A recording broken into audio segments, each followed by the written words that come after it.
All right, everybody. Today we are going to talk about shattering an image. This is something that I teach my advanced art kids. I already have an image drawn out here that I'm going to use for this. And I've brought some source material here that I've gathered off of the internet as far as how a piece of glass would look if it was shattered. So the first thing that I'm going to do is decide where I want this break to be. And we're going to go ahead and we're going to set this right where the eye is. Now, that's the center of it, and I'm going to start to bring this out in the radial fashion that we were looking at on our example. So right now what I'm doing is I'm drawing in the actual cracks that we're going to use to fracture or to shatter this image. This is a neat little exercise to do here as far as how it makes you start thinking about what you're drawing.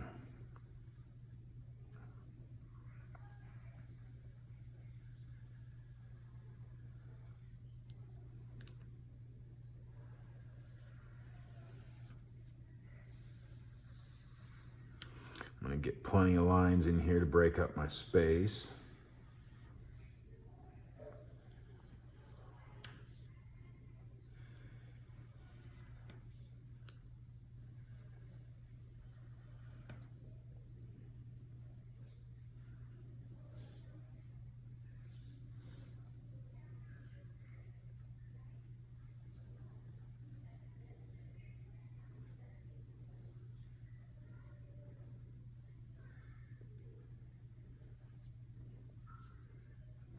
So we can see how this is starting to break things up, but the way that we're going to make this actually look broken is we're going to start to move lines in the drawing, and I'll show you what I mean here as soon as I finish breaking this down.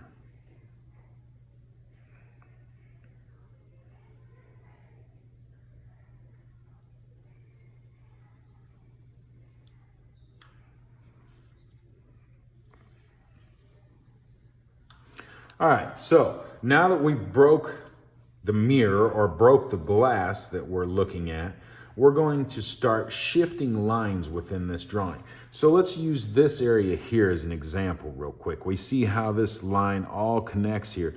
But when you break a piece of glass or you break a mirror, those little pieces start to cock off in different directions, and it causes distortion in the line work. So what we're going to do to recreate that is I'm going to look, let's say right here in this section, and I'm going to erase out every line in that section, and I'm going to move it. And whatever my formula is, if I move them up and off to the left, every line in that area has to move off to the left and up. So you can see how that starts to break this image up. I come over here to this next section and I can do the same thing, but maybe this time I'm going to adjust down a little bit. I'm going to create the exact same kind of lines, but I'm going to move them down instead of up. And you can see how this is starting to fragment this image. So I'll get back with you with a finished product and we'll start to talk about shading and light sources on this. But this is where we're going to start on this. Any questions, feel free to give me a holler. Talk to you soon.